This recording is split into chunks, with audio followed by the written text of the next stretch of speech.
Good morning mga kabasyo wap! Welcome to meinen vlog, or should I say welcome to my vlog. So before anything else mga kabasyo wap, so ako sa na-flex ako na pa sa Shopee mga kabasyo wap, no, kaning tripod na ginatawag mga kabasyo wap. Hindi na dyan ko maglisod o ganig vlog ani mga kabasyo wap, no, kaya as in gamit ni siya, most especially kung magluto-luto mga kabasyo kung wala po kay tig video, ana! Today's video mga kabasyo wap, nagplan ko mga kabasyo na magluto o tinulang manok mga kabasyo wap, kaya nag-crave lagi mong omega mga kabasyo wap, na may kaisigo po sabaw sa wap pagkachar. So nato mga kabasyo wap, na may ko daglamas ni mga kabasyo wap, i-prepare na ako din na side mga kabasyo wap, pati atong manok din na side.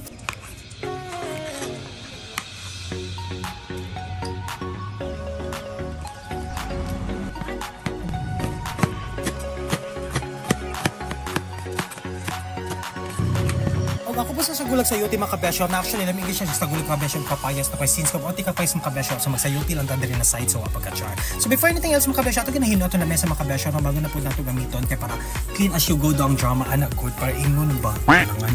Okay, prepare na po na ko diri akong chicken mga kabesyo no. So ako lang siya gi-cut og kanang small bites lang gud siya mga kabesyo na kaya na siya kaun sum bakbak sa pagka-char. Tinulang manok diri mga kabesyo no kay since kay di man na to afford na pa ito kanang bisayang manok mga kabesyo kay basta naka sa mga Visayas sa Mindanao ng mga drama mga kabesyo ang pinaka-the best kina manok is kanang Bisaya na manok na ginatawag nila. Kay since ko mati budget mga kabesyo mamalit na sa taka-boiler mga kabesyo.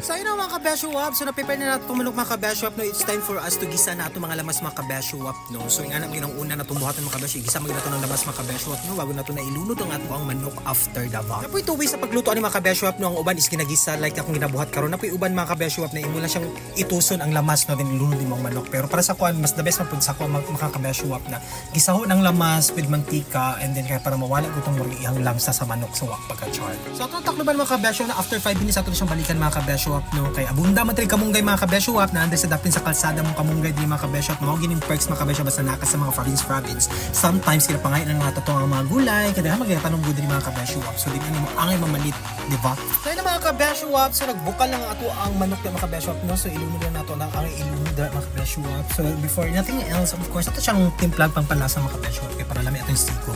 And sago na po nako to nabili na ko na lamas ng kabesyo, usually galuto ko mga kabesyo wap, no, ako ginagabili na lamas na ako siya ginalunod tanan. And sago na natong sayuti mga kabesyo wap, then after that magbukal na siya mga kabesyo wap, ato na po isago na itong kamunggay ang pinakalas na ingredient sa tanan so pagka-char. So ayun na mga kabesyo wap, no, so easy to cook lang siya mga kabesyo wap, then nakailutuon no, ilunod-lunod na limod ako ang ilunod diha na side mga kabesyo wap. So prepare na ako na akong food mga kabesyo wap, mga alam itong taon mga kabesyo wap, no.